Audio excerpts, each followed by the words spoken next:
جائز والی روایتیں آپس میں جو ٹکراتی ہیں اور اس میں فرض کریں کہ جمع عرفی ممکن نہ ہو، اس لیے کہ ہم کراہت پر جو حمل کر رہے ہیں وہ اس لیے ممکن نہیں کہ صحت پر جم جائیں یا حرام کے لفظ پر جم جائیں، کہ حرام کے لفظ کو کراہت کے معنی میں کیسے لے سکتے ہیں، صحت کے معنی کو کراہت کے معنی میں کیسے لے سکتے ہیں؟ وہ جم جائے تو پھر حمل کرنا مشکل ہو جاتا ہے۔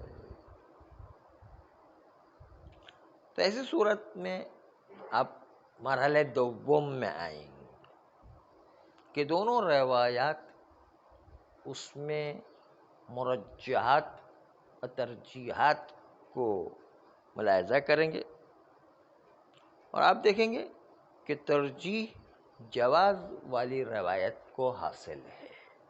کیوں؟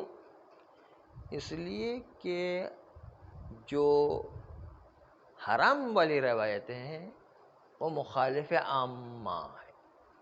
ہم عامہ کی دشمنی کی وجہ سے نہیں کہہ رہے ہیں یا موافق عامہ ہو یا مخالف عامہ ہو، تو جواز والی روایتیں مخالف عامہ ہیں۔ مخالف عامہ ہونے کے نتیجے میں اس میں تقیے کا کوئی امکان نہیں رہتا ہے۔ موافق عامہ میں تقیے کا امکان ہوتا ہے کہ عامہ کی موافقت اس لیے کی گئی کہ حالات اتنے خراب ہیں کہ گردن ماری جائے گی اگر ہم نے عامہ کی مخالفت، تو موافق عامہ میں احتمال تقیہ ہوتا ہے نہیں، جبکہ مخالف عامہ میں کبھی تقیہ نہیں ہوا کرتا ہے۔ اس لیے پہلی بات تو یہ کہ جواز والی روایتیں مخالف عامہ ہیں، اور اسی طریقے سے جو عدم جواز والی روایتیں وہ موافق عامہ ہے۔ موافق عامہ عدم جواز والی روایتیں، بس اس کا مطلب عدم جواز وہ موافق عامہ ہونے کے لحاظ سے بھی کمزور ہے، اور جو جواز والی روایت مخالف عامہ ہونے کی وجہ سے طاقتور ہے۔ اس لیے کہ اہل سنت تمام کے تمام لوگ بطلان بیع نجس کے قائل ہیں، یعنی نجس چیز کو بیچنا باطل ہے۔ علامہ حلی نے اس بات کی طرف نسبت دیا ہے،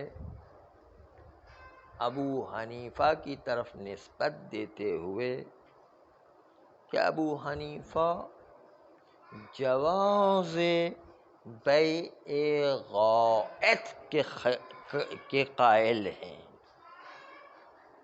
یہ جو علامہ حلی نے ابو حنیفہ کی طرف جواز بیع غائط کو کہا ہے، آخوئی کہتے ہیں کہ یہ نسبت غلط ہے، نسبت غلط ہے۔ علامہ حلی سے یہ نسبت دینے میں اشتباہ ہو۔ ہمارے یہاں پر بھی جان بوجھ کر غلط سلط نسبتیں دے دی جاتی ہیں۔ یہ تو خیر علامہ حلی سے اشتباہ ہو گیا ہے، لیکن معاشرے میں یہ بہت بات دیکھیں گے کہ اپنی ساری غلط باتوں کو آغا خامنہئی یا آغا سیستانی کی طرف نسبت دیتے ہیں، جبکہ وہ نسبت ہی غلط ہوتی ہے، بات ہی ایسی نہیں ہوتی جو انہوں نے کہی ہے، خواہ میں اپنی طرف سے ان کی طرف نسبت دے۔ وہ تو وہ چھوٹے چھوٹے لوگوں کی طرف غلط نسبت دے، ہم کوئی شخصیت نہیں ہے، اس کے باوجود جو ہماری طرف سے جو ہے بہت ساری باتیں اخبار میں آ جاتی ہیں، بہت سی جگہ پر جو ہے فوٹو نکال کر کے نیچے لکھ دیا جاتا ہے ہمارے نام سے، جبکہ ہم تو اس کے مخالف قائل ہوتے ہیں، لیکن اس کے باوجود لکھ دیا جاتا ہے۔ تو یہ جو ہے نسبتیں غلط معاشرے میں آدمی کو بہت سوچ سمجھ کے چلنے کی ضرورت ہے کہ یہ اخبار کی خبریں کیا صحیح ہے یا نہیں، کیا نیٹ کی خبریں کیا صحیح ہے، کیا ہم اتنا ان پر اعتبار کریں، ہمیشہ اس خبر پر چوکڑی لگائیں کہ یہ خبر تو ہم اعتبار نہیں کریں جب تک کہ ہماری اپنی پوری تحقیق نہ ہو جائے، پورا ہمیں خود کو یقین حاصل نہ ہو، دیکھتے ہی اعتبار کرنا یہ اس طرح حدیثوں میں بھی دیکھتے ہی اعتبار کرنا، اور اعتبار کرنے کے بعد اپنی طرف سے غلط سلط تصدیق کرنا، یہ خود شریعت کو خراب کرنا ہے، بڑا نقصان ہوگا۔ ہاں، کچھ نہیں، بس خاموش رہے نہیں، کسی کی بھی تصدیق نہیں کرنا۔ ہاں، غلط بھی نہیں، صحیح بھی نہیں، اپنے آپ کو بالکل سیکیور رکھنا ہے۔ اگر ہم غلط سلط باتوں پر یا ایسی خبروں پر اعتبار کر کے جو ہے اسی کی تصدیق کرتے ہوئے بات کریں گے تو ہمارا جو معاشرے میں اعتبار خود خراب ہو جاتا ہے کہ یہ تو الٹی سیدھی باتیں جو نقل کرتے ہیں، الٹی سیدھی باتیں، اس کی باتوں تو کوئی اعتبار ہی نہیں ہے۔ اس لیے جو ہے میڈیا سے بہت زیادہ ہوشیار رہنے کی ضرورت ہے۔ میڈیا جو ہے بالکل قابل قبول نہیں ہے، ہاں، بالکل جو ہے اعتبار نہیں ہے اس پہ۔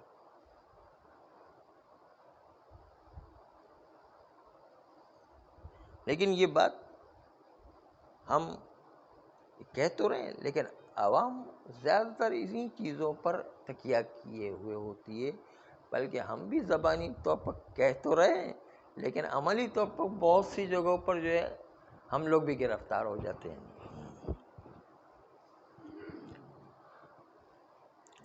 یہ تو جی جی جی جی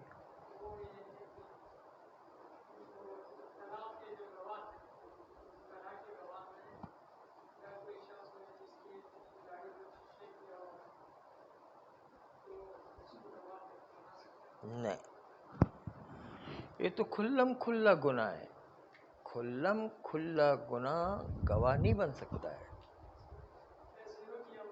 جی ہاں، زیرو کیا تو وہ بھی داڑھی منڈا ہی ہے نا، ماشاء اللہ، وہ نئے اسٹائل کا داڑھی منڈا ہے نا۔ ہاں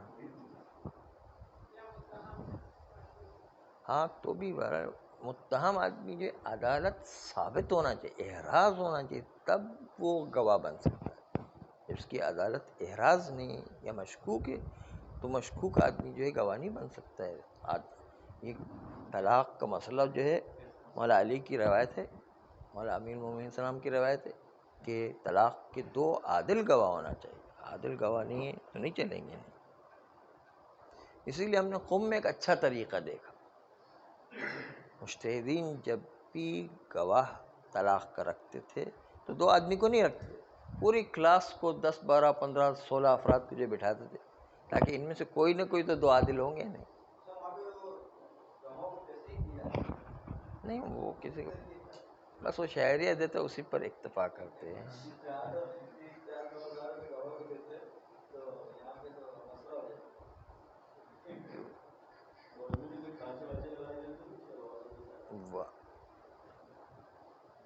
بہرحال ہاں جی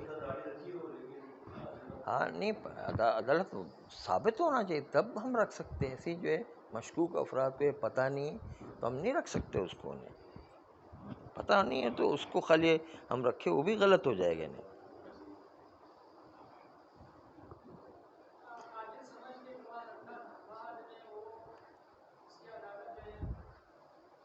بس اب تو واقع ہو گیا۔ کہتے ہیں اس کے علاوہ ہم آپ سے یہ عرض کرتے ہیں کہ اہل سنت کے پاس بیع نجاست کا باطل ہونا اجماعی ہے،